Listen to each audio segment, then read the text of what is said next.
What's going on, y'all? It's your boy Darren Smith, and welcome to Players Day Off. This is the show where we sit down with athletes and have a real, authentic conversation about the careers on and off the field.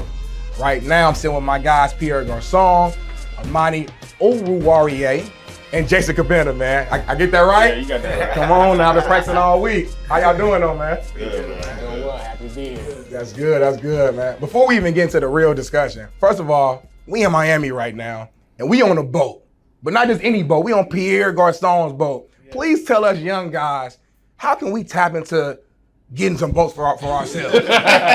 What's that like? It's a lot of maintenance, so I wouldn't advise you to get into it. But if you work hard enough for it, if you stick to what's your goal, what's making you money, because it costs money, you will accomplish it. But it costs a lot of money. But you have to stick to what you want. You have to be a boat person to buy a boat because it takes a lot to keep it afloat. All right, that's a bar right there. Gotta be a boat person to buy a boat because it takes a lot to keep it afloat. my guy's spin. But yeah, let's jump into it, man. So the first question I always love to ask athletes when I get on the show is, what was your welcome to the league moment? And what I mean by that is rookie year, early on, what was that either play during the game, moment in practice, or even like a dollar sound you saw on your account where you was like, damn, I'm really here in the league. Like, I want to hear y'all stories, man. It gotta be a moment. Man, it was a couple moments. I'm not gonna lie. I got drafted, so it was like your name get called on TV where everybody's waiting to see your name get called. Right. You don't know if it's gonna happen or not, but it got called. So now everybody saw that you got inducted into the league, so you're in the league. Right. And then on the field, it's like scoring your first touchdown. Scoring my first touchdown was a benefit because I was in Miami when I scored my first touchdown. I was in front of my family, and I had to get like 40 tickets, and it was my first game. I was starting, I had like 2 catches, but one was for a touchdown. And that was the one I was like, listen, like I'm in the league now. But there's a lot of those welcome to the league moments, but those are the 2 that really like stood out for me that was like, okay, like this is the standard. Right. No, exactly. What about you, Lonnie? I'd probably say my off the field welcome to the league moment is either between like he was saying, getting drafted and just being there with my family and like actually, enjoying that moment, feeling like the fruits of your labor is like paying off. Right. But then it was another, I would say, probably after my first camp, just being in the locker room and seeing like they would call them the Grim Reapers, the guys around the facility, and I'm seeing guys like just getting pulled left and right. Because I'm like, okay, it's cut day, I guess. It's like, and I didn't know nothing about this. I don't know what's like, and I'm like, wow, we in the league. Like this guy, they'll go upstairs and come back down and like, all right, man, good luck to you. This and I'm like, oh yeah, we in the league. I gotta come with my stuff. You know what I'm saying? So it was dope. But then on the field, I would say my first interception, it was huge. It just felt like I was like, all right, hard work's paying off. You know what I'm saying? So it was dope. Yeah, I already know, man. I think for me, mine happened, at least on the field, mine happened in practice, actually. I was playing in Oakland my rookie year, and Marshawn had like an outside toss, and I was scraping from the mic position, coming downhill on him, and like, It was the type of play, we didn't have pads on us still OTAs, but you knew like we would have met. And Marshawn was talking some shit out, and I had to talk my shit back, and I'm like, after that play, I'm like, damn, like, that's Marshawn, bro, like, damn, you know what I'm saying? So, moments like that, I think, when you start to be on the field and like the whole idea of like, oh, your idols become your rivals and stuff like that. Right. Like, dang, like these are people I grew up like watching. Kind of like idolizing the sense of watching. I was like, I gotta stop this dude. You know what I mean? You just come on a level playing field in that sense. So like that was really dope. I think probably off the field for me was probably when I signed as a free agent to Oakland when Coach Gruden called me and I was talking to Gruden because like I just knew a whole lot about John Gruden and seeing him. From back in the days, the Tampa Bay days and stuff like that. But hearing his voice on the phone, I'm gonna say that voice, that face. Like I can see how he's talking like over the phone. Like it was had a little grin on his face, Chucky look. So that was dope, man. Nah, that's amazing, man. That's amazing. So Pierre, something you just said about during your moment is during Miami when you scored your first touchdown. Say you had like 40 tickets for family members. So that made me think about just the money in general early on, right? So you hear all these stories about guys when they first come into the league, any sport, of like crazy purchases that they made or just like keep it real. This player's day off. Keep it real. What was that purchase that you guys made where you like, you probably shouldn't have did it, but you had to flex one time. You just got the bag. Man, I had a couple of those, but my first purchase, because I got drafted in a 6th round with Indianapolis, and Naptown? Yeah, good old Naptown.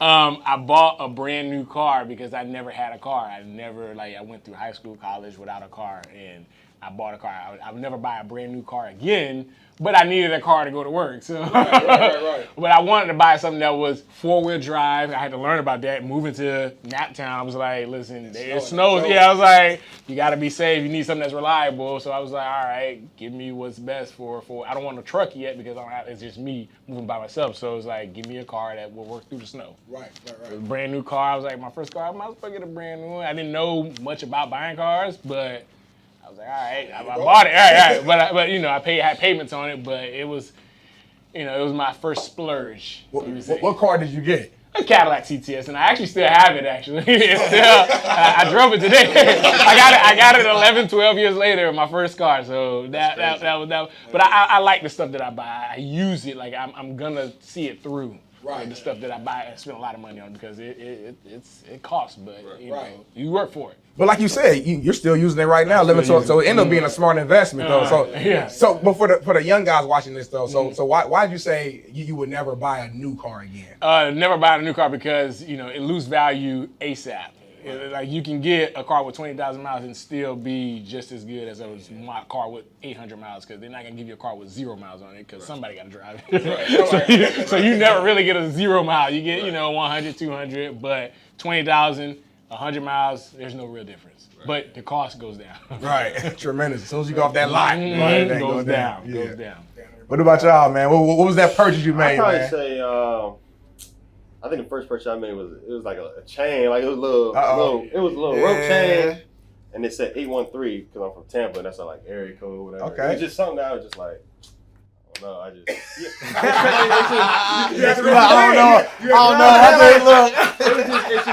It's just crazy, like how you said, like it just changed your perspective. Changed. Now you wouldn't buy a new car. Like now, like I don't even wear it anymore. It's just like I just at the time wanted it. I just was like, it's my big purchase. I'm like, I'm in the league. I can do that now, and then.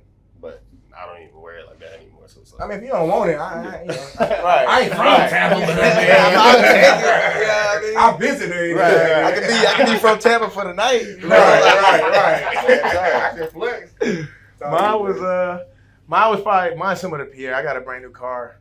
Would never do it again. I was staying out in Oakland. I went and got a Z01 Camaro that was like dumb souped up, dumb fast. Like I was in the league, so I'm like, man, I need a sports car and all that. And I was driving down to Oakland, but when I moved to Detroit, man, like I used to be on the roads like this, bruh, with that Camaro, and that's when I knew like I can't drive this thing in Detroit. I can't drive this in snow. Like none of this is happening, so I had to switch that car, man. But that was probably my somewhat dumb purchase.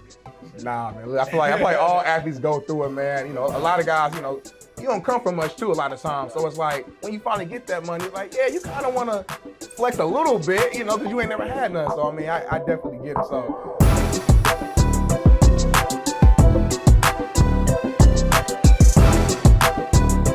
All right, guys. So what I want to know is, like, at what point in your careers, and I know Pierre, being a vet, had a long-lasting career. At what point did you guys really know that, like, okay, the NFL is a business, right? And what I mean by that is, I feel like early on when you get to the league, as a player, you're just thinking about football. You're trying to make plays. You're trying to make get your name known. You're not really thinking about the full scope of what like the league really is. Like, was there a certain moment where you guys like that stood out? You're like, okay, nah, this is more than just the game, or did you guys just know it's a business coming in? It's you once you're in the locker room more. You have the understanding of a business because you see guys, like you say, the Grim Reaper coming around. You're like, why did that guy get cut? Cause he was doing very well this week. Why did okay, there's an injury on this part of the team where we need to hire, or we went with 2 quarterbacks in Indy. Yep. Peyton and Jim Sorgi. Peyton goes out, Sorgi's in. There's no question. So we can put more receivers because we use 4, 5, 6 receivers. So we have more receivers. So when we have 6 receivers and 2 quarterbacks, and if Peyton is having an issue, or you got to have a backup plan because on Sundays if Sorgi get hurt, The fans, yeah. So we have to cut the 6th receiver, hire a 3rd string backup quarterback just in case because Peyton had a thumb injury from the week prior. So that's the business part of a 6th receiver getting cut, which was doing very well on special team and on receiver and practice squad because, he has that talent. Right. But because of an injury to somebody else, the business part of it coming, we have to protect ourselves with a 3rd string backup quarterback to activate on game days so that we're not definitely knowing we're going to lose. Right. For sure, right. So that when you see guys getting cut and then they're like, oh, we'll bring you back next week, and then that never happens, you're like, hey, that guy was actually good and he never came back. But it's the business side of it. It's not the athletic side of it. It's not the skill sets of it. I think for me, it's like watching the short term and like long term decisions and how things work. Like you have a guy who's a young player who may be clearly better than the starter, but that starter got paid this year. Yeah. And like we've been playing football for so long, there ain't never been money involved with ain't never been players getting paid. And like once you realize how the money ties into things and into decisions and how like, okay, you paying this guy $10 million a year, like he has to play. No matter if he goes on the bench, you're literally losing money for the team. It's period in the story. And it's just it is what it is. So I think realizing those kinds of things and like you may have a guy who's balling, he has to be on practice squad, and then that practice squad guy gets hurt when it's like, dang, he could have been helping the team this whole time, but it's like there's other dynamics you don't think about that are going on, decisions going on from other places that you just may not reflect what's going on the field or decisions that are happening. So. Real quick, but before you jump in, I was going to ask you that question about having a guy that's starting in front of you and you better than them, but because they're getting paid more, they got to play. Like, when you're in that position, what can you do? Is there nothing you can do? I feel like just what you've been doing your whole life. Like, you don't really sit here and you're not gonna sit here and mope about it and be worried. Like, all we did was work. That's how you got here. That's how you got to this position. Like, we just work hard. You just don't try to control what you can control. I think that's the biggest thing you try to remember because there's so much going on upstairs in the business side of it that you can't control. All you control is what you put on film. Like, I forgot, someone said, your film is your resume. Like, what you put on film, that's what every team gonna look at. So it's like, I feel like you just keep that mindset. Everything else take care of itself. Yeah, but it messes with your head though, Like it does. It messes with your head because you be feeling like maybe like what am I doing wrong? Like do they not like me? Or like you know what I'm saying? You can't get in your own head. You got to do what you do. Like me and Pierre were talking earlier. You just got to win your one-on-one battles, no matter what. Because at the end of the day, as long as you keep showing up on film, it's gonna pay off. It may not be tomorrow. It may not be till next year because now they got to make room or they're realizing like okay, he was consistent for a year. Like we can trust him. You know what I mean? And you got to gain the trust of coaches because like the money plays a part, you know what I mean? It's an actual investment. And a lot of times it's millions of dollars. So it might take time for them to realize like, okay, you're worth this investment. So like in every position you can learn how it's a business because players get drafted or there's performance shows. And when you see somebody that's a backup, like from my point of view as a receiver, if a guy can't catch a ball, he's not a receiver. If a guy's not fast, he's not a receiver. If he can't separate, he's not a receiver. And on practice fields, you see what a guy is. You're like, oh, he fast. You're like, oh, he catches the ball very well. Or, this and that. So you evaluate ASAP. Right. Because that's the most easiest position to evaluate. But when you see a guy dropping the passes and you're like, dang, how many more passes is he going to drop before that? All right, you drop it in practice, but are you going to drop it in the game? Like you can't drop it in the game. We let you slide in practice. In the game, all right, the fans are gonna start complaining because they're like, hey, bro, we drafted you, you can't catch a pass. Like, put the other guy in. So that's what forces the hands of the organizations to make it different. But it was in my position where it's night and day. Like, hey, you can run, you can separate, but if you can't catch the ball, like, ain't no point. Linebackers, DBs, there's a more of a gray area, but a receiver, you got to run fast, you got to catch the ball, or you got to separate and catch the ball. Separate and catch the ball. You don't have to run fast because I didn't play with super fast receivers all the time. I just played with guys that were catching the ball and separating. So I judged everything off of that. I was like, yeah, he's good. Put him in. Why not? Yeah, right. So that's the business side of it. When guys are performing and not performing, the more chances that they give them, it's a business decision. When they're not performing, it's like, all right, we're going to work with them. Right. Nah, that definitely makes sense there, man. And so that kind of goes to my next question as well. So like you said, it either you're performing or you're not, right? And it seems like from the outside looking in that guys who are the bigger name guys or the guys who got drafted higher, they seem to have like a little bit more wiggle room to do. So first, I mean, all you guys, you undrafted, drafted in the 5th round, right? 6th round. So all you guys either late draftees or undrafted. Right. Tell me if I'm wrong, but did you guys come in like as rookies and kind of feel like you almost had to like prove yourself even more than the 1st round guy or the 2nd round guy? 1,000%. I mean, I feel like it's kind of like a unwritten thing that you just know you coming in. The closer you are to that 1st round, the more leeway you have. But at the same time, you don't have room for development as one of like because when you up there, they see you as a 1st round pick, especially or even a top 10 pick. Yeah. They don't see it as like we coming in, you're a project. They mean you making an impact right now. Yeah. You're gonna make a play. You're gonna make a difference and change my defense. But as a 5th round pick, you feel like okay, maybe you could develop, but at the same time, you got to go now and show them you can make plays now because, or you're replaceable. It's like quick. You're not that much of an investment. You know what I'm saying? So I don't know. Yeah, I mean, when you're undrafted, I feel like you were already written off rip anyway. Right. You know what I mean? That's how I felt at least. So I think for me, it was knowing that like whatever opportunity I did get, because you're gonna get less reps. Right. You know, you're gonna get less of everything. You're going to get the scraps of plays at the end of periods, and whatever you do with those is gonna determine whether you here or not. Right. So I feel like when you say like, okay, do you have to like prove yourself even more? It's like, yeah, you gotta prove that you belong, because at the end of the day, you wasn't drafted, so it ain't like they thought you did anyway. You know what I mean? So that definitely put a huge chip on my shoulder when I was undrafted, and kind of what like led me to get where I was.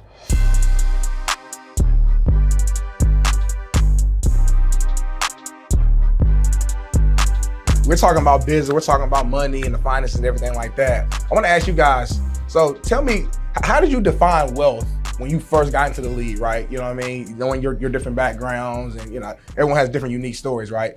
How would you define wealth when you first got in? And how do you look at wealth now, just in terms of like, just how to utilize it, how to manage it, just that kind of the whole umbrella there?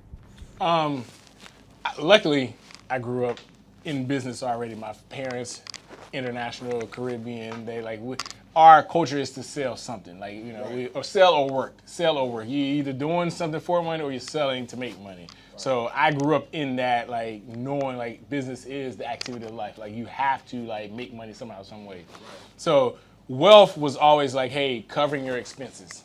Whatever you need, you got to make enough money to cover that. Everything else, we always learned how to save and not overuse and use everything to the extent that it can be used.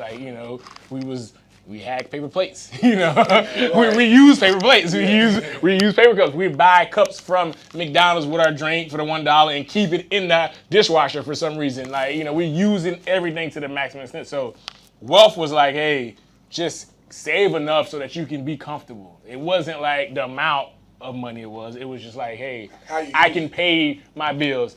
I'm good for 1 year. I'm good for 2 years. I'm good for 3 years. I'm good for this amount of time that I needed until I find something else that, makes the money. But that was the definition of wealth, covering your expenses. Right. I'd probably say mine's more from just kind of a social aspect, but just looking at it when you first came in, like I said, bought a chain, you know what I'm saying? You see all these guys first coming in, all this flash stuff, this and that. But I feel over time, over my course of 2 years of being in, I just feel I've understood the value of $1 now. It's just for example, he's successful in the NFL, but most of the successful guys you see, they don't got none of that. They low key play simple, and they just they understand the value of $1 and they're putting that stuff towards the right thing. So I feel learning that, I'm glad I understood that now, so that over time, throughout my career, I can put my stuff towards the right, you know what I'm saying, my money towards the right stuff. And I think a lot of guys kind of gotta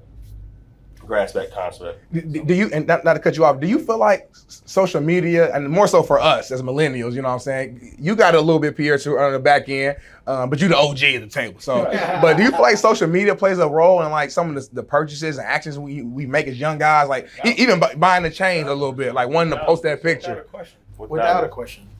And that's it is a generational thing for a certain standpoint, but that's just what it is nowadays. It's so many guys come in, they want to show oh, I got this, I'm here now, and it's you got people from back home looking at you. It's okay, I got a car, I went and got this Lambo, I got this chain, I'm out and I'm with these girls, you know what I mean? Whatever it is, it's people care so much now about trying to fit the lifestyle instead of realizing where they're at and trying to build that into something way bigger. Because that, like, at the end of the day, like, what you make out of football, like, and mind you, God bless you if you have an 8-9 year career and your second contract is $50 million or whatever, boom, you good, okay. But like, that's not the case for a whole lot of guys. Majority is not the case. So it's like, what are you doing now, and what are you using to make this a stepping stone to get to something bigger where you can then have that type of like, and that's like the wealth, like you talk about. Like for me, I think I made a transition for like when I first came into the league, I looked at money as just money, and it was just like, okay, what's short cash? What money is what I can do for myself in the now. Right. And when I look at wealth, okay, wealth is like, okay, what other projects, what other stuff am I putting my energy to that's going to build me stuff over time, that's going to be able to take care of my family, it's going to be able to take care of so-and-so and my future family, my kids, you know what I mean? That's wealth to me. So just like differentiating those two and making sure you're putting energy towards both. Because that second part, the wealth part, is dumb important. That's the real thing. I mean, and my thing, like, you got young guys in the league, and y'all both already tapped into like thinking about the wealth and long-term play. How can we, I don't know, how can we get other younger athletes to start thinking about that? You know what I'm saying? Because it's so important, and so often you hear athletes in all different sports where they get done playing and like they end up going broke, and they end up stuck and they don't know what to do. How do we change that? Like, is there a method? Is there a way to, I guess, better educate these guys? I can tap into that. The best way is to get over the uncomfortable conversation of money. Everybody judge their, characteristic off how much money you have. You know, like when you go in the locker room, like I did it too. Like, it's just natural. Like you see a Dwight Freeney, you're like, damn, like he got everything. Like I can't talk to him the same way I talk to another undrafted free agent. So, but Freeney is a human being. Like, just ask him, what is he doing? What is he? We have to have that uncomfortable conversation about money. Money doesn't dictate who you are. It's just where you're at that time. Because one day you can get a wire for $1 million and you're still the same person that don't know nothing about running a 4-3 defense. But we just have to have that uncomfortable conversation about like, hey, what are you investing in? How much are you making? What are you spending your money on? Is this the right thing to do? Because when you say, hey, I spend money on this, then it shows you who you are. Then people don't want to show who they are because I don't mind buying liquor. I don't mind, playing the video games. I don't mind buying video games. I don't mind buying, but like, is it going into the direction I want to go in? Then, all right, yes, that's cool. But if it's not, it's like, bro, that's where you need to cut it out at. I think a big part of that is environment too. Like I'm blessed that the network of friends and the people that I'm around are like so much about growth. Like you can't be around people who are just always trying to do the same stuff. Like you're not gonna go nowhere that way. So like for me, that starts in my network, in my friends, the conversation that we have, and I'm blessed that those are the kind of friends, the kind of people that I'm around and with. It's because like we constantly are having those conversations. Like that's a norm for us. But it's like if you had the type of friends where all you talking about is what we gonna do on Friday, we about to get this section. You know what I mean? Like, okay, keep doing that. You're gonna end up with $0 at the end of the day. You know what I'm saying? So like, what are you really trying to do? What's really important? And just prioritizing that, I guess. And Pierre, you just kind of tapped into it a little bit just now about just investments, right? So that kind of brings the question to my mind. So think back earlier in your career, right? Were there any opportunities that came to you that you missed out on where now you're like, damn, I should have invested in, like, you know what I mean? Uber, was it something crazy that came to you? It was a lot of investments that, you don't see them as investment because, they didn't necessarily ask for a dollar amount. Right. And that's another thing that we get confused about investment. Investment doesn't always mean dollar amount. Investment means time and focus and what value you can bring to that organization or a company that wants to grow. Because when I was in Indy, I wore a special mouthpiece where it was the fangs, and people just remember me because I wore a fangs mouthpiece. Now, Battle has created mouthpieces that took my fame mouthpiece to different levels, and they created a whole company. And I also remember when Under Armour started, they were sending out shoes. I was like, no, I don't want to wear that. But they were the first to make the Under Armour, like what you wore under your shoulder pads. And I wasn't into it, but I wore it. But they have grown, obviously, to what Under Armour is now, Battle what is now. But if I would have just listened to what they were trying to accomplish, but I wasn't thinking about the future because I was thinking about the right now because I'm just trying to make this team. I'm not trying to draw no distraction because once you start partnering up and start doing too many different stuff outside of the field, they be like, hey, you need to chill on football. Yeah, that's a whole other. Nah, for real. But those networking was the best investments I made because there were people that I met that have helped me to this point because there's a lot of things I don't know about. And networking was an investment of my time to those people to learn about the field that I want to get into in the future, especially real estate. Right. You know, I had a restaurant business where I did restaurant. I was like, hey, listen, I play in DC, so I can get people to come to the restaurants. You run the restaurant. This is my side. This is your side. Like, we gonna come together. But he obviously taught me a lot of stuff because we had to pay rent.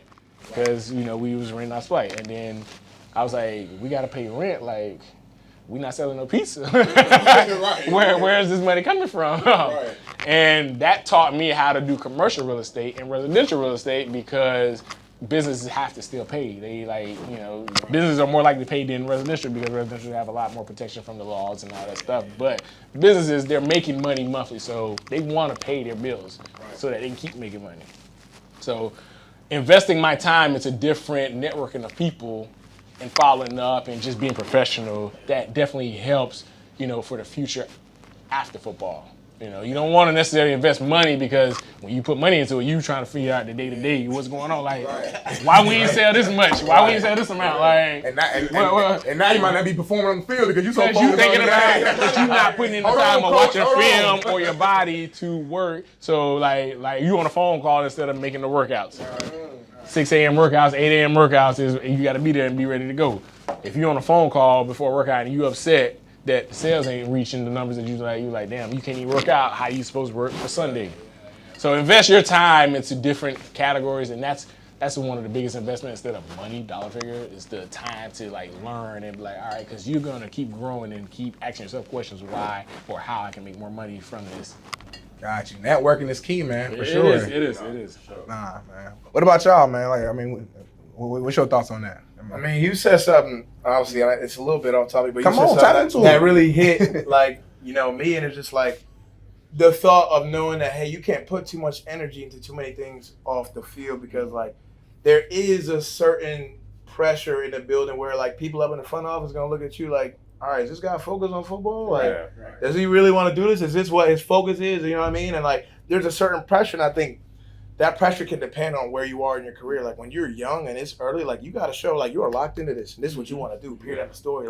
There really can't be any outside stuff that you focus on really trying to, build until you're, I'm an established guy. I may have a long-term contract. I'm respected in the building. Okay, now I have more leeway, kind of go do what I want to do. But, there's definitely a certain pressure I think a lot of players deal with when it comes to, just doing stuff outside of football because it's there's so many guys who are talented in other things, but a lot of guys don't get the opportunity to really, grow in those areas. And then when they're done playing football, it's they got to start from zero. And it shouldn't be that way. Right. It shouldn't be that way at all. You should be we should have more liaisons, more opportunities where hey, you're interested in this, start doing it right now. So that when you leave football, there's a seamless transition into doing that, and it's But they do. I will say the NFLPA has provided a lot more resources of paths that you could take if you want to go a certain route, just a startup. You know what I mean? If you wanted to go this certain route, there's a workshop you could. You know what I'm saying? Exactly. And I'll be doing those too. And so you have the opportunity out there. I think your mindset has to be right too. Obviously, you focus on football and putting in the work every day to make sure you're ready on Sunday, but just having that mindset and knowing the value of this dollar could go towards this, and this could help me out long term rather than to this short term. And to speak up to say more on that, the NFLPA does provide a lot of help.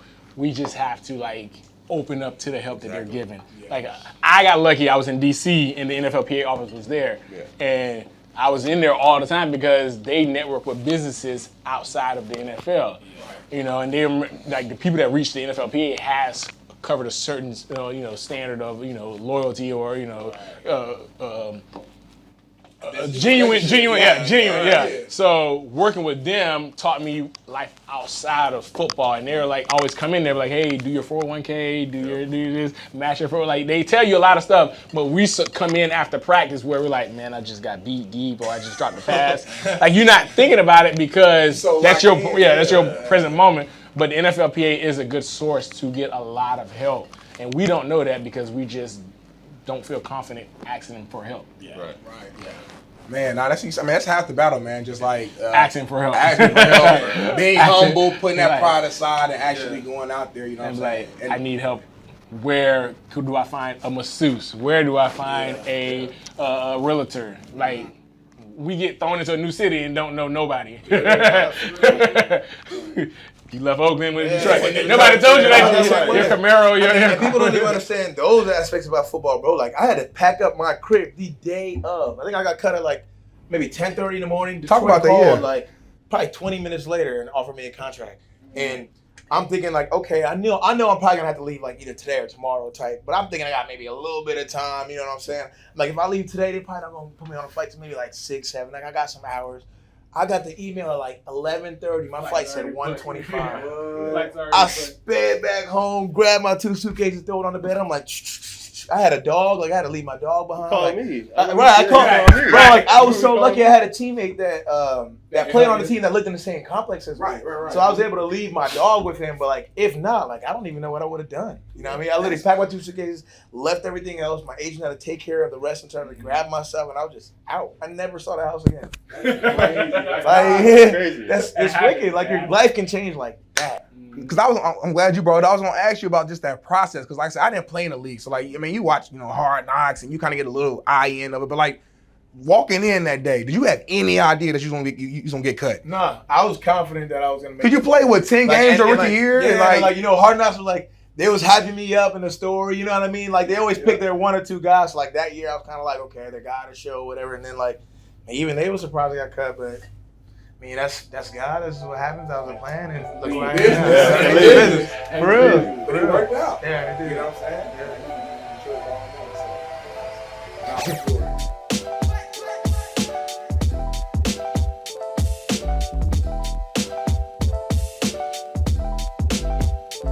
So I want to switch gears a little bit, man. So with you 3 guys, we kind of have a interesting, kind of connection here, right? You talked about your international ties, right? Earlier a little bit, obviously we got Cameroonian, Nigerian, and then Haitian. Let's just talk about that for real quick, just about how you guys, just by playing in the league, has kind of helped the league grow, right? The international growth, and kind of what that means to you guys being a part of that. It's definitely a blessing, and I also would love if more players, NFL players, would travel to different countries to see outside of their norm, because that's a thing that when you get a different point of view, a different perspective of life, you appreciate what you have and you can work a lot harder. You be like, damn, like, y'all really doing this. Y'all came from this and y'all still where I'm at. So it's a thing I want more players to travel, because I grew up traveling. I had to go back to Haiti. I didn't always want to go back to, but when you get there, you're like, all right, this ain't normal, but you see the people having fun and you see, life is being lived, and it's not necessarily worried about stuff that don't matter. You're worried about your family and friends. You're not worried about violence. You're worried about just like what y'all finna eat, where y'all finna eat. Like the basics, almost, right? Yeah, like normal life stuff. So when you see a different perspective of life, it's like, okay, cool. And then they'll become your fans and see you on TV and want to check you out, and it grows as a person and as a sport to different parts of the world, which we have a big impact that we don't think about, because we're just like, hey, I'm number 88 and I'm trying to catch this pass. Right, I ain't thinking about I'm not thinking about that. Hey, I'm a Haitian player that represents the younger people that are coming up that are watching me. Right. So it's definitely one of those cool things that you like. It's not a responsibility, but it's like a pedestal that you're like, all right, I am a Haitian player that's in the NFL that caught a pass from Peyton Manning. Right. It's a great thing because the NFL also wants to broaden its horizon to different countries, and that's a great thing. They started having games in London. Right. Oh yeah, we had a few games in London, which when you're in the moment, you see these things, but when you're a player, you're thinking about the future. Like, you always be like, bro, I got to catch this 3rd down. I know on 1st down they're going to do this. But it's a great thing that we have to take advantage of, because there is a big world out there, and it's awesome that, we come from different places and can show the people that are coming behind us, because we do inspire younger kids. They're like, because when I was growing up, I did look for Haitian players. And there was none. But the few that were, I do remember them. Yeah. They weren't big time, but I still know the name, because if somebody else say the name, I'm like, yes, I know him. Right. But then they're doing the same thing for us, and we don't realize it once we get to the pedestal that we're at.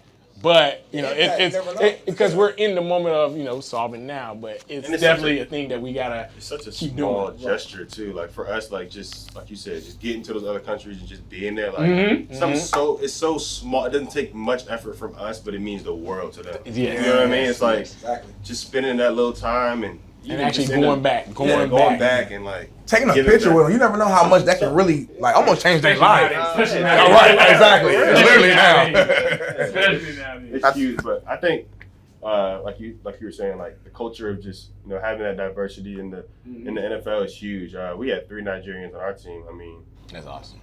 not including me, Jeff, Romeo, and Julian. Yeah, it's cool, man. Just bouncing off of what I'm saying, how their lifestyle, how they grew up, how it's similar to mine, and how it's affected them to this. Like it's very interesting because it's like a different level of just perspective and just like what Pierre said, kind of like just gratitude and appreciation. Like all of my family on my mom's side is back home in Cameroon. Like that's the poorest part of my family, like in a poor tribe. Like my mom is Batibo, my dad's Bali. So like all my Bali cousins who I've never met, some of them I've never even met who live in Cameroon now, will comment and be like, man, a Bali boy that made it in the NFL. Like, and to them that's just like crazy, like so crazy. And I think to me, like I'll have people from Cameroon from back home who like message me like, man, like how can I get into this? Because they see me and they see me doing well, and it's like they want to be that. But it's like it makes me think like, dang, like if I was back there, I generally would not even have the opportunity. Like there's truly nothing in my power I'd be able to do to get where I am.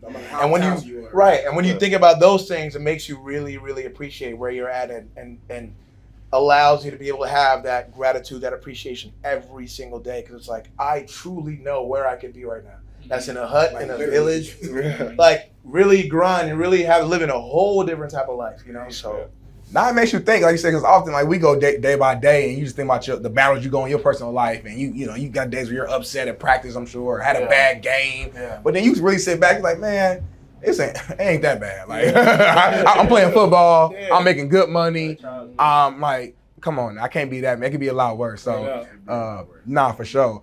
Before we transition, though, you can speak another language, right? You can speak. And then you're here. I put you on the français. Come on, say it. Mon copain ici, Pierre Garcon. I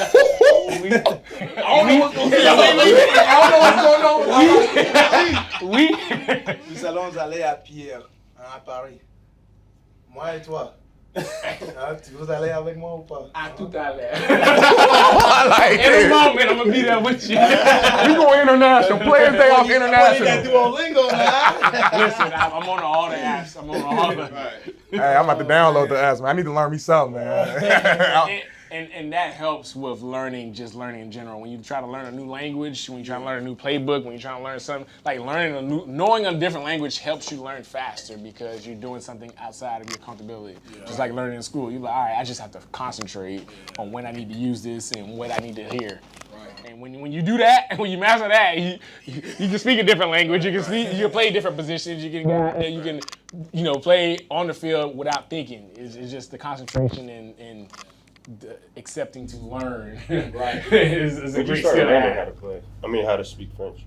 Really, just growing up. I mean, my whole family really speaks French, honestly. So it's easier that way. You know what I'm saying? When like, you pick it up, you have no choice but to talk to them in their language. Right. And then the fact that, like, now mind you, I didn't use French all the time, like growing up, but like I used it in the household, like with my mom. So like I had a pretty good understanding of French. And then when I went to high school and stuff, like I already knew a good amount of French. I was like, all right, I'm about to get this easy A. Yeah. So then I went and took French all through high school. Then I really like perfected more.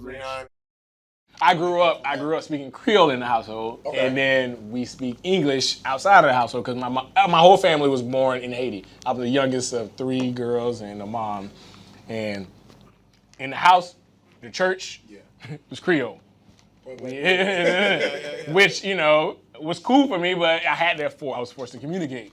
And then when you go to school, you speak in English. So I learned 2 languages growing up. Just naturally. So it was just like it was a cool thing, and now I can learn a lot of different things, and I'm open to different things, and I can accept different things, and could handle problems a lot better than if I just was stuck to one way. Right. I heard that Creole food good too, so we might do. Haitian food is the best food in the world. We just have a bad stigma on Haiti and Haitians, but the Haitian food, oh my gosh! Like, listen. Haitian food is amazing. We gonna tap into that spicy. Amazing. It's made with love. Yeah.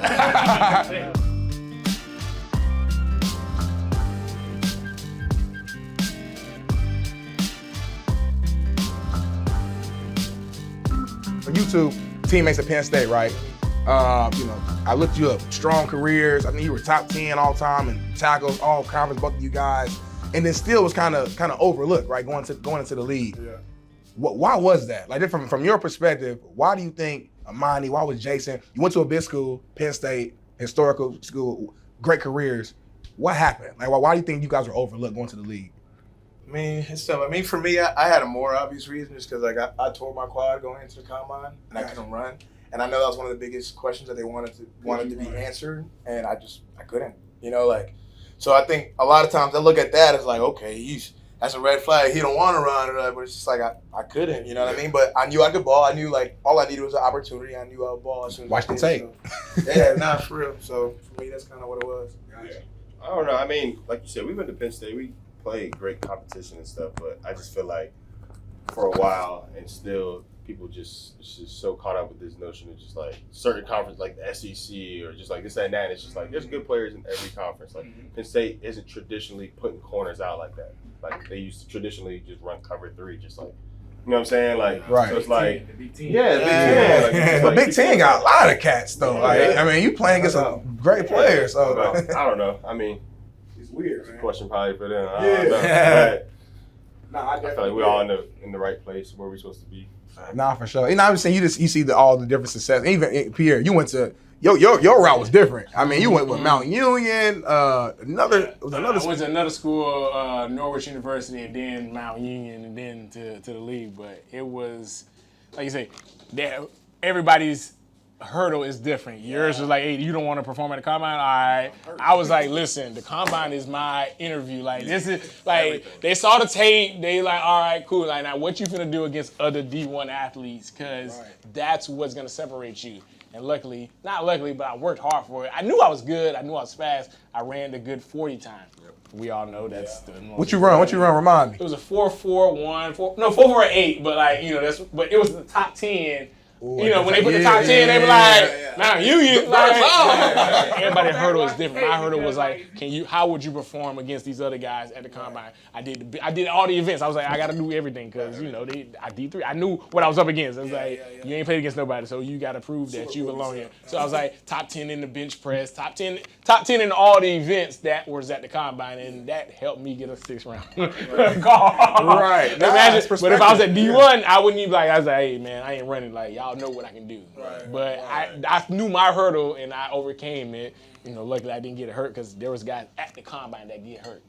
Like at the combine, you be like, oh my gosh, like. And then there's a stat like if you show up to the combine hurt or you don't perform at the combine, you're likely to get injured in your NFL career. And there's every stereotype that if you're not performing at the combine, you have a stigma on you already. But it's the NFL. That's the business part of it. But every day you have to overcome that hurdle of whatever they're trying to put on you. Right. Nah, that's crazy. Because like I said, I mean, I'm from Indianapolis, so I watched you play early on with my coach balling out. So I know what type of talent level you are. You know what I'm saying? Good time. Good time. I know the talent level you are. So when I did my research, I'm like, dang, he went to Mount. You went to a small school. Like, were you just a late bloomer, or what was that? My high school team sucked. Okay. Keep it real with it. Keep it real. But it was like that's the part of the game we don't know. Like if you're on a good high school team, you're gonna get seen by more people. Yeah. And I didn't know that, but I was just like, I'm good at football. I can catch the ball, I can run. Like, I played tight end in high school because there were other guys that were better than me in positions. And I was like, all right, I just want to be on the field and catch the ball. Like, right, no matter what. That was always my goal. I just want to be on the field and producing for the team. So like, I played tight end in high school because I was willing to block. Like guys were like, I ain't trying to block. I'm like, I don't care. I like playing football.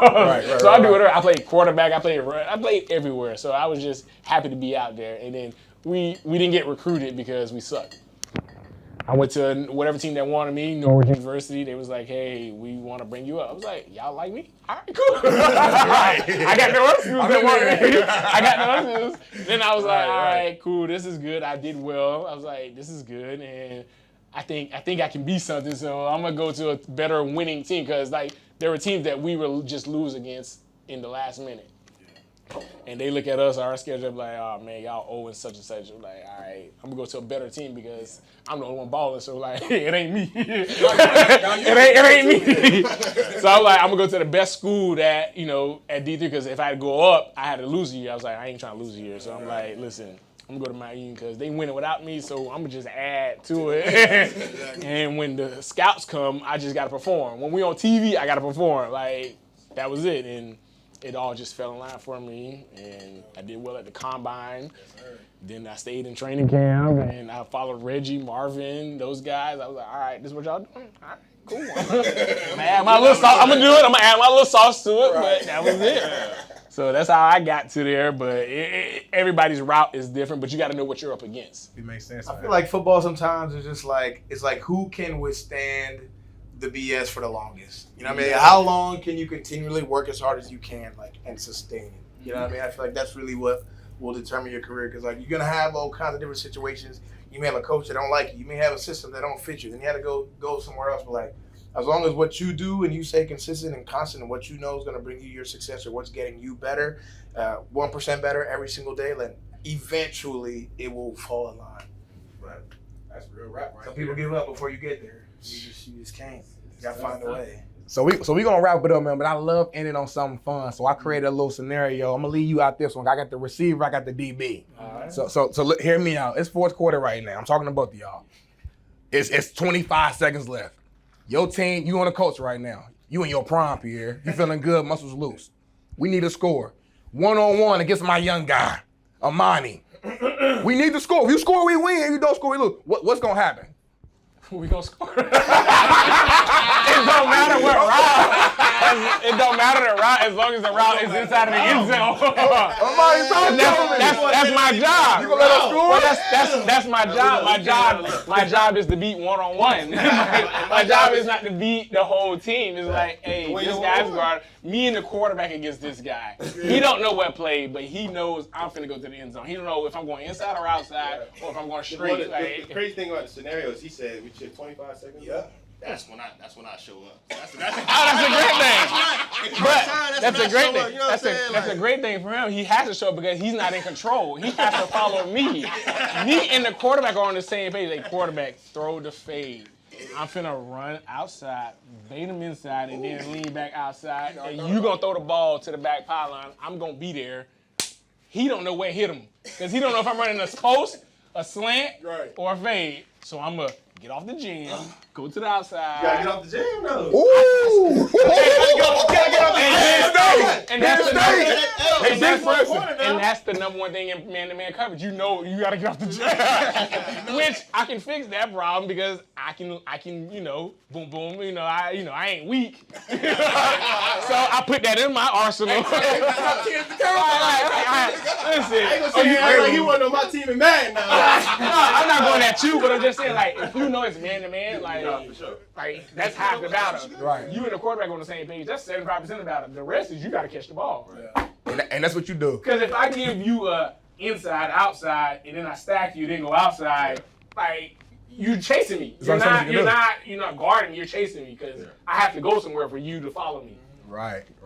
So it's not you. It's just like, listen, I love the fade. I got slants. I got whatever. But, like, it's 2 against 1, which is the hardest thing. That's why DBs get paid more than receivers. Right.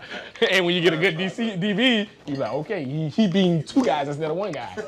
Well, the way you talking, Pierre, it's like you got a year left on your I know the game because it was my expertise. I love playing football. I enjoyed it. Any teams need a wideout for one season? I don't know. I ain't gonna say nothing. But he sound like he got a few plays left to let in his belt. It's a lot of work. It's a lot of. You don't just show up on Sunday. You got to go through Wednesday, Thursday, Friday. But it was fun though, and I enjoyed it, and I want y'all to enjoy it too, because like you not finna get paid by nobody else more than you getting paid here right now in your life. Like keep getting that money from the NFL and then invest it into the future, because there is a future. Nah, I love it, man. Well, appreciate y'all, man, for joining the show, man. Definitely educated the fans. Tell them a little bit about yourselves, and hey, man, it's your boy Darnell. Players Day Off, Players Company, man. Let's do it.